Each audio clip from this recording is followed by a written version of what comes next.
Бисмилlah, альхамдулиллах, вассалату вассаламу аля расулиллах, ва аля алихи ва сахбихи ва ман валах. Амма ба'д. Так же, как мы изучаем иностранный язык, английский или французский, наряду с родным арабским. Когда жители Нигера хотят интеллектуально развиться, они обучают своих детей арабскому языку.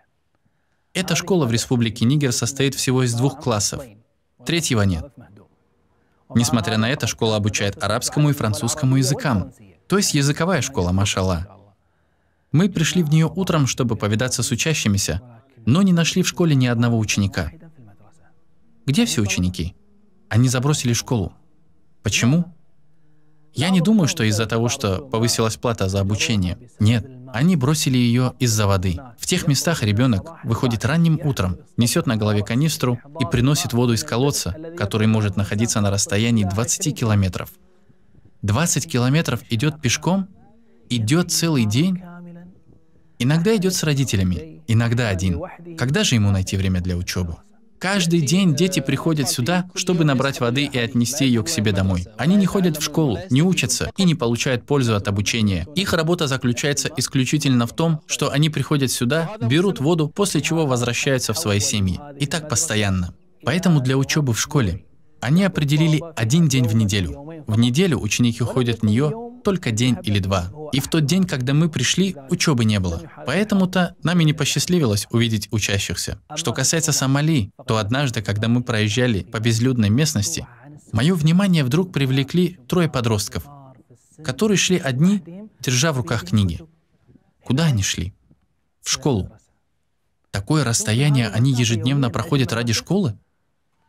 Меня охватило любопытство. Я захотел узнать, что такого особенного в этой школе. Я пошел туда и посмотрел на нее. Это была обычная начальная школа. Это та школа, в которую они шли. Они ходят до нее в течение нескольких часов. Это практически единственная школа в этом регионе. И эта школа работает уже 50 или 60 лет. Еще со времен английской оккупации. В школе учится примерно 181 ученик. Есть 2 туалета, которые стоят далеко от школы. Школа не обнесена забором. Когда ты находишься на территории школы, мимо тебя может внезапно пройти стадо какого-нибудь скота. Мы стояли у школы, и вдруг сюда зашло стадо. Вот пасется отара овец, как будто это что-то обычное и естественное. Там было не одно стадо, а разные стада. То овец, то ослов. И все это посреди школы. Я думал, что те подростки — единственные, кто преодолевает такое большое расстояние до школы.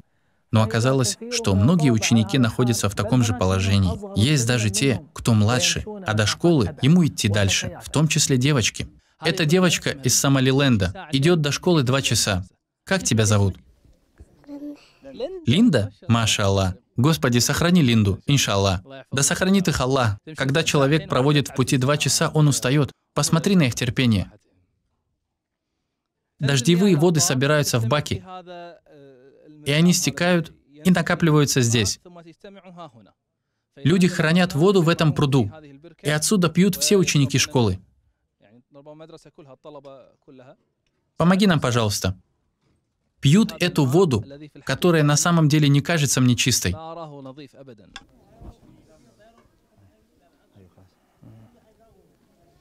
Внутри плавают муравьи. Еще что-то маленькое. Не знаю, что это. Насекомые. Да, насекомые. Есть насекомые. Причем муравьи еще живые. Ужас, что там внутри? Я предполагаю и почти уверен, что если бы ты увидел эту воду, то не захотел бы помыть ею свою машину, не говоря уже о том, чтобы ее пить. Этот город называется Ар-Риса. Он известен в Сомали тем, что его жители любят учиться и многое претерпевают на пути получения знаний. Этот город выпускает в Сомали наибольшее количество учителей, которые потом преподают в других школах страны.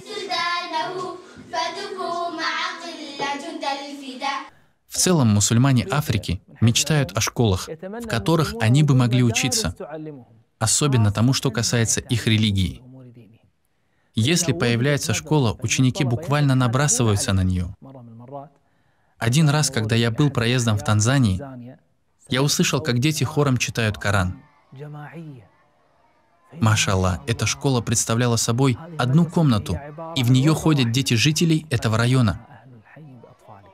Также там были дети маленького возраста. Что касается беженцев и переселенцев в Африке, то у них другая история. Эти люди бежали в республику Чад в поисках безопасности, и первое, что они сделали, основали школы по изучению религии и заучиванию наизусть Корана. Аллаху Акбар. Хотя у них самих нет ничего мирского, они оставили всю дунью, переселились и бежали, чтобы спасти свою религию и собственные жизни, и при этом они настаивают на образовании. Даже если они не могут найти бумагу, книги и тетради, они пишут на деревянных досках и кусках картона. Как только они смогли укрыться здесь, они собрали детей и провели урок по заучиванию Корана. Беды, несчастья, убийства, лишение крова, голод, но они все равно хватаются за изучение книги их Господа. Как только они прибыли, они сразу же провели урок по Корану. У них есть такие простые дощечки. Ты нам прочитаешь что-нибудь?